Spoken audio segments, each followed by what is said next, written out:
Agora são 7h20. O presidente Jair Bolsonaro confirmou o nome do general 4 estrelas Braga Neto para a Casa Civil no lugar de Onyx Lorenzoni, que assume a pasta da cidadania. Todos os ministros com gabinete no Palácio do Planalto, a partir de agora, são todos militares. E a gente tem, portanto, na Casa Civil, Walter Souza Braga Neto, né, que é general do Exército, Gabinete de Segurança Institucional Augusto Heleno, general da Reserva, Secretaria de Governo está com Luiz Eduardo Ramos, também general do Exército, e Secretaria-Geral Jorge Oliveira, major da Reserva da Polícia Militar do Distrito Federal. Bom, a gente vai falar sobre esse assunto com o Wagner Romão, que é professor do Departamento de Ciência Política da Unicamp. Oi, Romão, bom dia. Bom dia, Marilu. Tudo bem? Tudo certo. Bom, Romão, olha, desde 1981, não é isso, no governo João Figueiredo, quando nós tínhamos aí o Golbery Couto e Silva, né, nessa pasta, né, da Casa Civil, chefe da Casa Civil, há muito tempo, desde 81, a gente não tinha, né, militar ocupando essa pasta, né, esse comando civil aí, né? E como é que você está vendo, né, Romão, tantos militares, né, compondo aí esses ministérios que estão exatamente no Palácio do Planalto? Nós estamos numa democracia, né? Mas a gente está lembrando a época da ditadura militar, não é isso, Romão? Como é que você está vendo? Então, Marilu, eu acho que desde o início do governo Bolsonaro, né, há um pouco mais de um ano, a gente já indicava, né, ele já indicava essa enorme relação com os militares, né, especialmente com o Exército, né. Vamos lembrar que ele não tinha uma conexão muito direta com a alta cúpula do Exército, naquele período ainda em 2018, e isso foi progressivamente sendo construído, né, no momento da transição, em que ele consegue se articular com a cúpula do Exército e trazer alguns nomes para o governo, né? No entanto, ele ainda tinha ali, especialmente no início do governo, e acho que o Onyx Lorenzoni é o último resquício, né, dessa figura dos civis, né, aqueles deputados que o acompanharam ao longo do seu período de deputado, né, na Câmara dos Deputados, e que se manteve no governo até agora, né? Então, a saída do Onyx Lorenzoni, a entrada desse general, do general Braga Neto, né, ele é exatamente a finalização de um processo, né, que veio sendo construído de entrada definitiva da cúpula do Exército Brasileiro no governo Bolsonaro. Vamos lembrar que tanto Braga Neto como o Luiz Eduardo Ramos são militares da ativa, né? São militares que, portanto, faziam parte do Estado-Maior das Forças Armadas, né? Do Exército e das Forças Armadas, né? No comando das Forças Armadas no Brasil, portanto, o que é muito diferente dos militares que estão na reserva, né? Embora, claro, eles tenham também um considerável poder, né? É diferente quando ele traz militares da ativa, né? Exatamente aqueles que comandam realmente essa força, né? O Exército.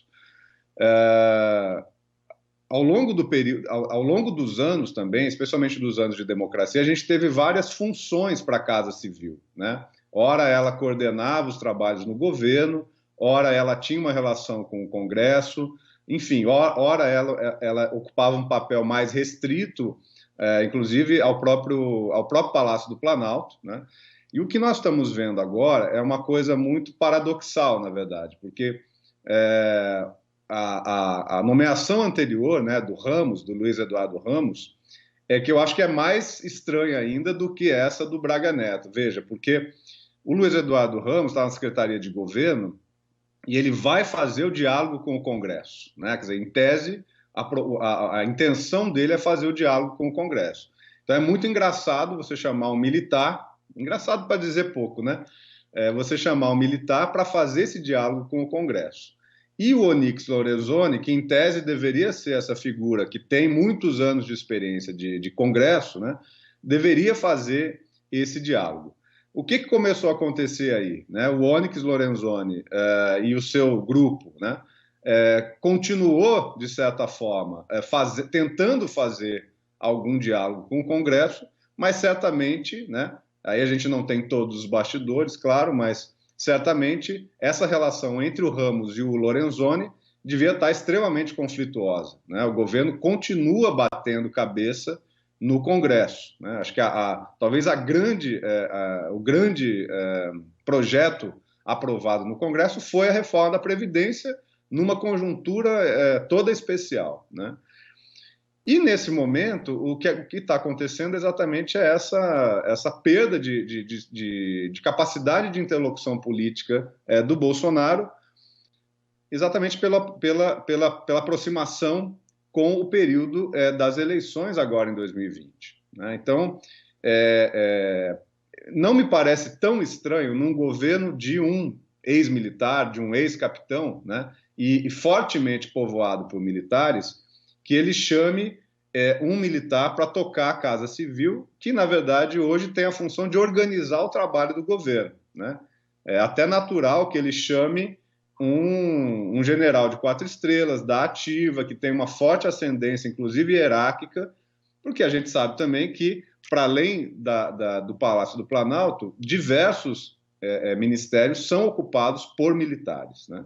Então, eu não tenho dúvida, você tem toda a razão, é um ministério povoado por militares, e me parece que a figura do Onyx Lorenzoni, né, ela tinha praticamente nenhuma, né, ascensão organizacional, né, sobre esses militares, tanto aqueles que estão no Palácio do Planalto, como aqueles que estão ocupando o Ministério da Infraestrutura, da Ciência e Tecnologia e outros. Né?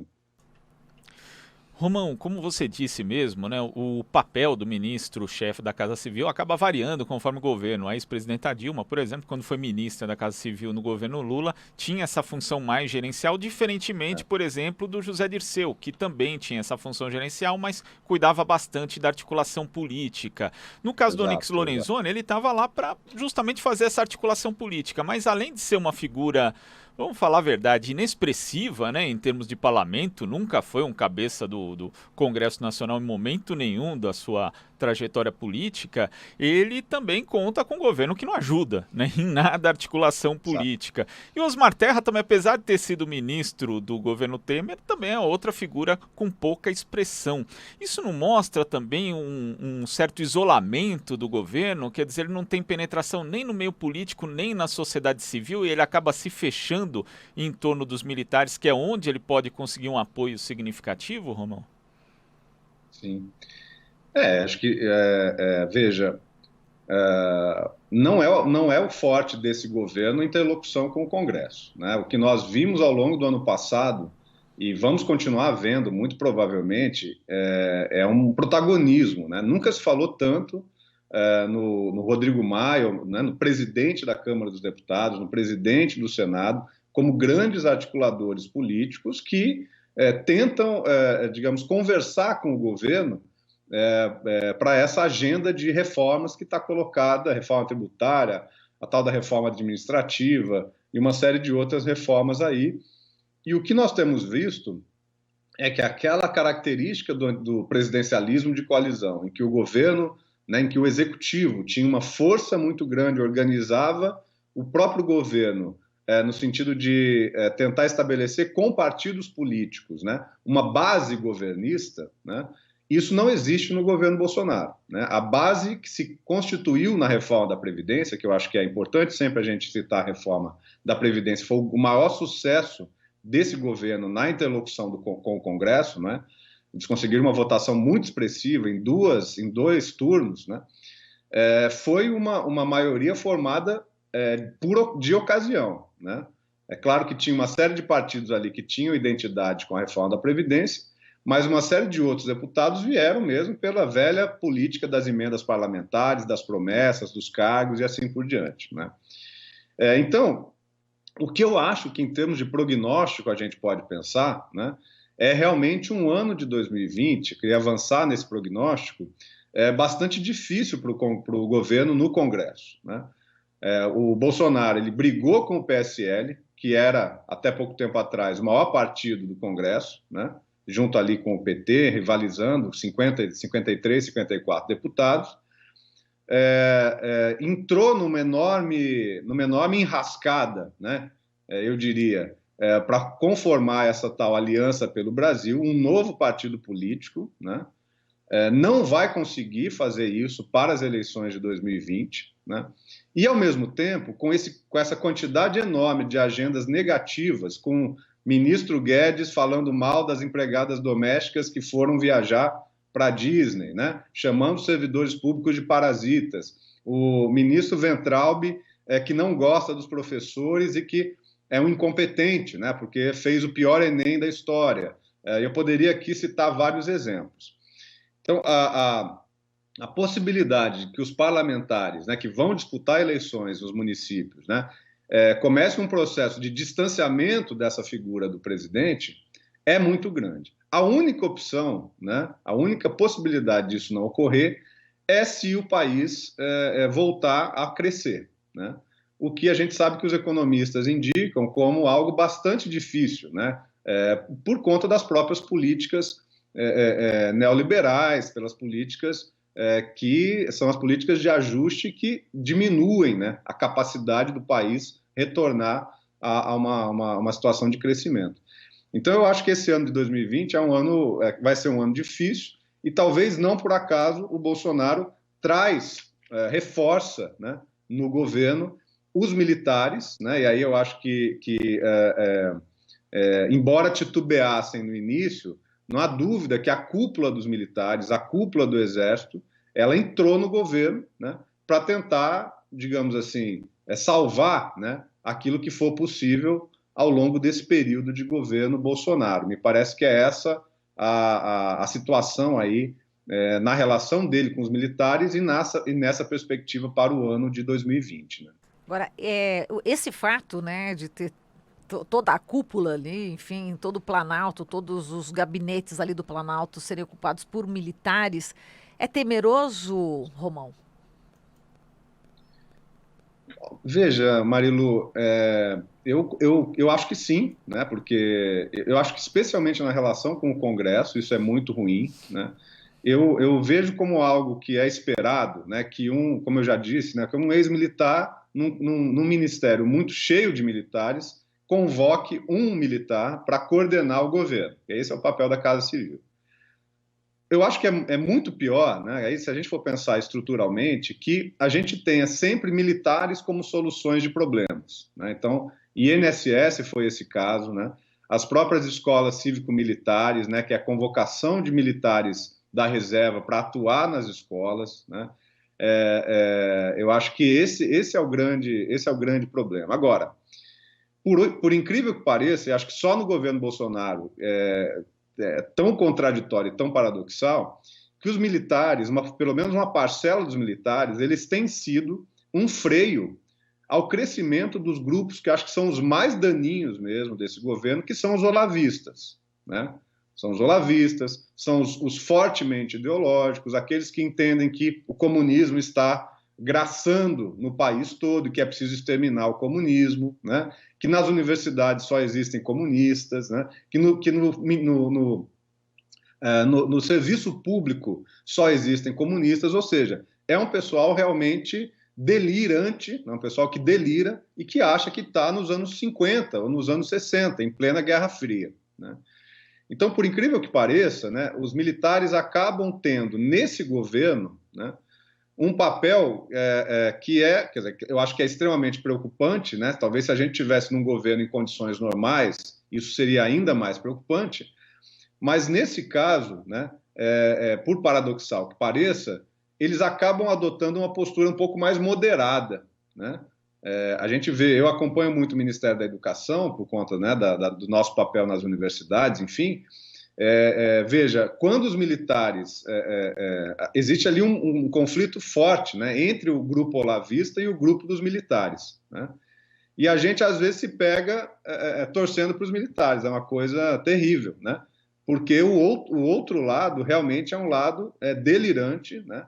E que está trabalhando para destruir a ciência e tecnologia no país.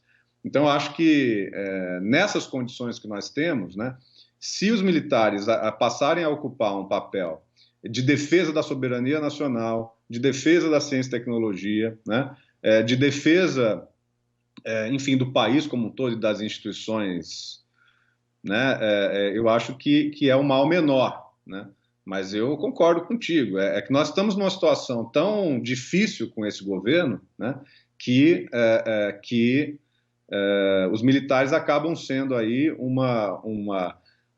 mal menor, né? E se eles tiverem capacidade de conseguir, ao menos, organizar as tarefas do governo, né, para a população, pode ser algo que seja menos pior, né? Mas sem dúvida preocupante, porque numa situação de forte instabilidade política, né, eu acho que esse é o ponto, né? Numa situação de forte instabilidade política, se nós tivermos aí um processo em 2020, né, em que haja uma maior percepção da sociedade, né, sobre os abusos do governo Bolsonaro, sobre a questão ambiental, sobre a questão da educação, sobre a própria, né, a continuidade do desemprego, né, me preocupa, sim, que ele esteja com essa vinculação tão forte àqueles que são os comandantes das Forças Armadas, né? E aí é um enorme risco para a democracia quanto regime político nesse nosso país.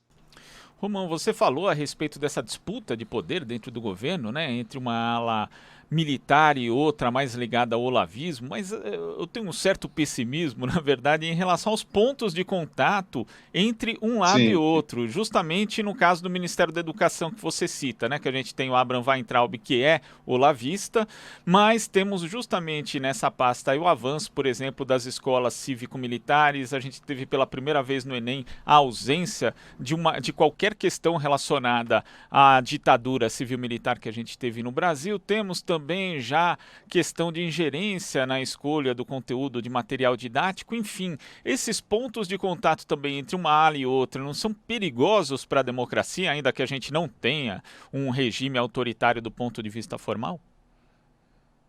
Concordo com você, Glauco. Acho que você tem toda a razão. Esse é o grande problema, né? Eu vou citar uma outra personagem, Augusto Heleno, general Augusto Heleno, né? Que foi desde o início o fiador do Bolsonaro junto à cúpula militar, as cúpulas militares, né? O próprio Hamilton Mourão, que tem né, quer dizer, aparentemente é uma pessoa um pouco mais razoável, mas se a gente for buscar os vídeos dele aí antes de ser vice-presidente, é exatamente esse perfil, né, de um militar extremamente ideologizado, né, extremamente ideológico, enfim. Eu concordo contigo. Acho que esse é o grande risco para a democracia, né? E que nós estamos vendo exatamente assim, quer dizer, se esse processo de extrema militarização do governo e da cúpula do governo redundar, né, num reforço desses militares, né, que tem um perfil mais ideológico, né, que pode se aproximar do olavismo, né, aí nós teremos realmente uma situação muito complicada, muito difícil, né?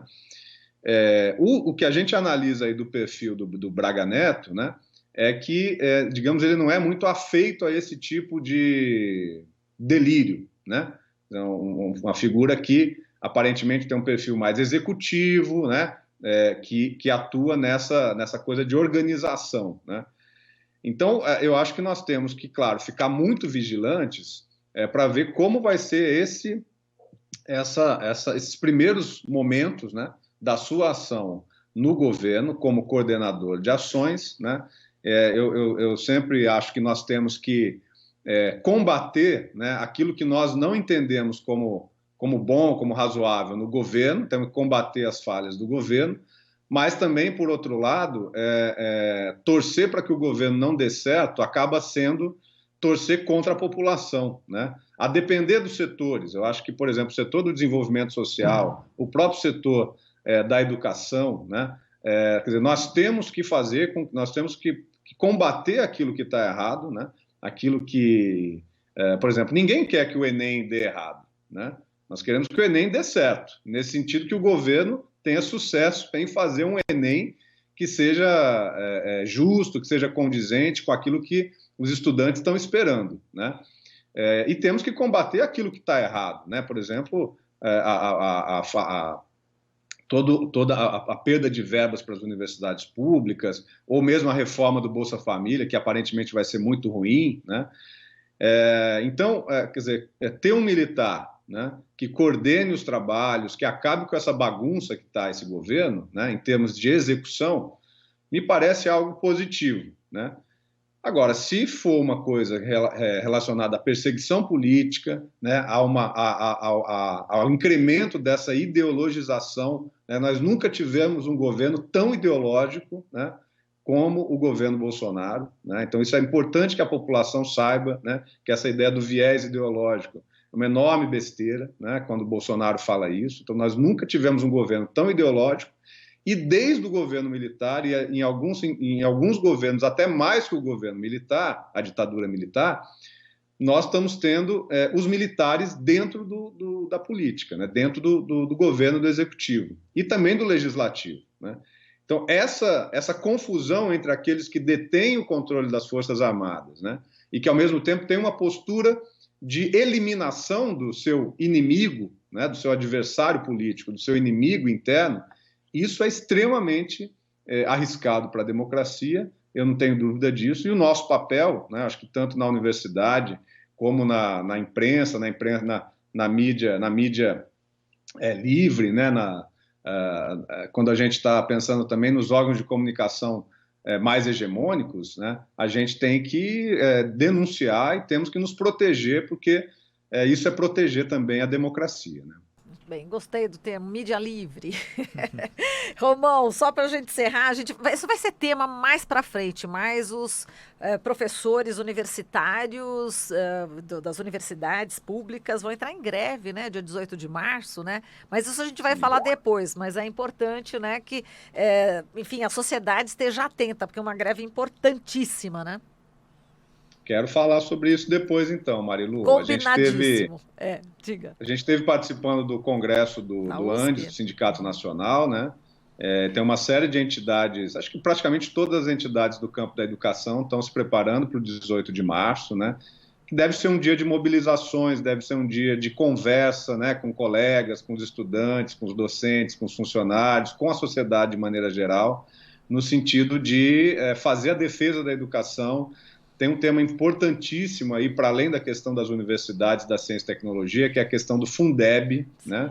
Então, o governo parece estar desleixado, né, com relação ao Fundeb, que é um tema central, né? E aí, deputados e deputadas têm muito a fazer. Acho que é importante pautar, sim, esse tema. E nós temos aí um mês, mais ou menos, de organização do dia 18 de março.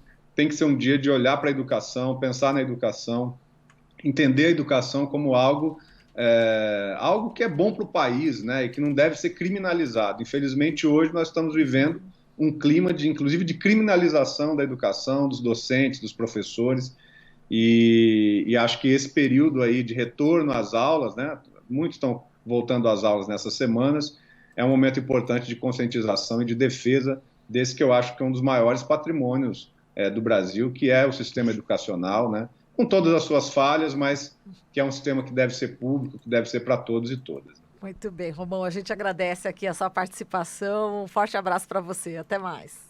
Agradeço também, bom final de semana para todos. Obrigada, você também. Bom, falamos aqui com Wagner Romão, professor do Departamento de Ciência Política da Unicamp.